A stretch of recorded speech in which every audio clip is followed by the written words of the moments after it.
Sleeker, more powerful, and better all around. Need an introduction to the just-announced Samsung Galaxy S7? Hi, I'm Michael Josh, and you're watching Gadget Mash. We flew to Barcelona to get the scoop on the Samsung Galaxy S7, and here is our hands-on review. Let's get straight to it. This is the Galaxy S7, and this is the Galaxy S7 Edge. Both phones measure 5.1 inches and 5.5 inches respectively.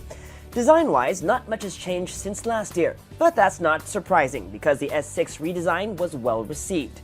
Instead, Samsung took what it had and made it better. The S7 is still mostly made up of glass and metal, but now has slightly more rounded corners and a slightly more squarish home button.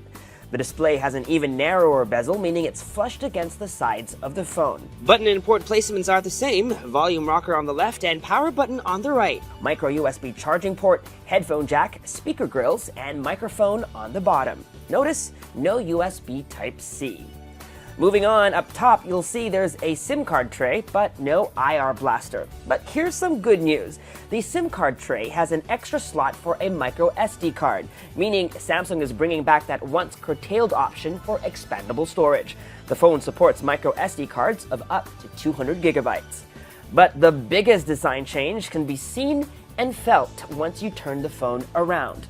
The back of the S7 is now curved. Samsung is calling it 3D glass, resulting in a phone that's easier to grip and one that feels thinner than it actually is. The unsightly camera bump on the S6 has been shaved down significantly. One final design change is another returning feature, skipped on the S6. The S7 has an IP68 rating, meaning it's waterproof and dustproof. You can shower with your phone or swim up to depths of 1 meter for 30 minutes. While the S7 still has a non-removable battery, Samsung's made sure that this time around, the phone has a bigger battery, up to 3,000 mAh on the S7 and 3,600 mAh on the S7 Edge. Samsung is also improving the S6's already impressive camera. The company is touting a new feature called Dual Photo Diode, something seen on high-end DSLRs like the Canon 70D. The promise is even better low-light performance and even faster autofocus. We spent some time with the camera and were pretty impressed by focus speeds. Also worth mentioning, my favorite feature on the S6, double pressing on the home button to start up the camera still works, and camera launch time is as fast as ever. Samsung is making a bold move this year, cutting down on megapixels from 16 on the S6 to only 12 on the S7, but this is actually a good thing because each individual pixel is larger and shots, theoretically, should be better. The selfie camera also gets a fill-in flash, although we're not sure if, like on the iPhone 6s, it adjusts based on ambient light conditions. In our tests, we only got a warm white flash. Okay, so this is what the user interface of the S7 looks like. If you'll notice, it's very similar, almost identical to the user interface on the Note 5. These rounded, squarish icons are the same exact icons that shipped with the version of TouchWiz on the Note 5. If you swipe to the right from the home screen, you'll get Flipboard Briefing, although if you don't want it, you have the option to turn it off. Just press and hold on the home screen, swipe right, and then over here you can just toggle on and off. We set it to off, and now it's turned on. You can basically it's turned off, and then if you want to turn it back on, just go ahead and do that as well, and then we turned it back on. While we're here on the settings, let me also show you some of the wallpapers that shipped. This is the default wallpaper. It's blue, dark blue, and then they have other variations over here. I actually like this one over here, and it also comes in this gold color, if that's what your preference is. I actually like this, so I'm going to set it to be our new wallpaper. Also, while you're on settings, you can actually also change a couple of things.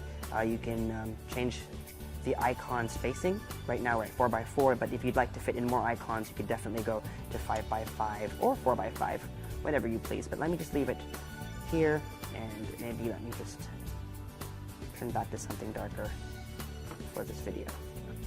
This is what the drop-down notification shade looks like. If you recall, on the S6, the design was a bit quirky, a bit fun. This one is a bit more minimalist, more held back. You'll notice shades of gray and blue.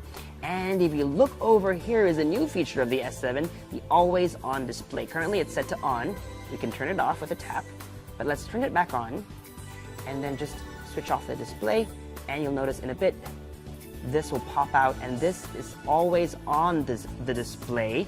Samsung has actually patented or registered the use of always on, so they kind of own that trademark. It's 11:17 a.m. That's the time, that's the date. You have the battery levels over here, and if you had missed calls or incoming messages, the count would appear underneath the time over here. And like I said, it's always on the display, but it consumes very little power. Samsung says less than 1% of battery per hour. Let's go ahead and dive into the app drawer. Again, very similar, and we're actually pleased to see that there is hardly any bloatware. There are a couple of Samsung apps like S Health and S Voice, and there are built-in Google apps as well as a suite of Microsoft apps, including Word, Excel, and PowerPoint. And last, let's take a look at the settings menu. Again, very similar to the settings menu on the Note 5. You can search. For example, I was looking for storage earlier. And as you can see, this is a 32 gigabyte phone, and out of the box it has it's used about 7.82 gigs, so there's about 24.18 gigabytes available. Last thing I want to show you is the version of Android. If you go into software info, you'll find that it runs Android 6.0.1 out of the box, and that is Marshmallow. You press and hold. Let me see. There you go. You have an Android version of Flappy Bird. Gamers will actually love this new feature. It's an app called Game Launcher, and it's basically a way to put all your games, to organize all your games in one place. You can add them this way, it'll arrange them, but it's not just about arranging your apps. What it does, it allows you to save power while you're playing your games. So you can save power or save maximum power, and basically what it does is it lowers the resolution and the frame rate to give you more game time. Another interesting feature is no alerts during the game. The last thing you want to be doing is playing Temple Run, you're about to jump and then an SMS comes in, you click no, but it's too late, you fall and die, so you can turn on no alerts during the game. And last but not the least is game tools.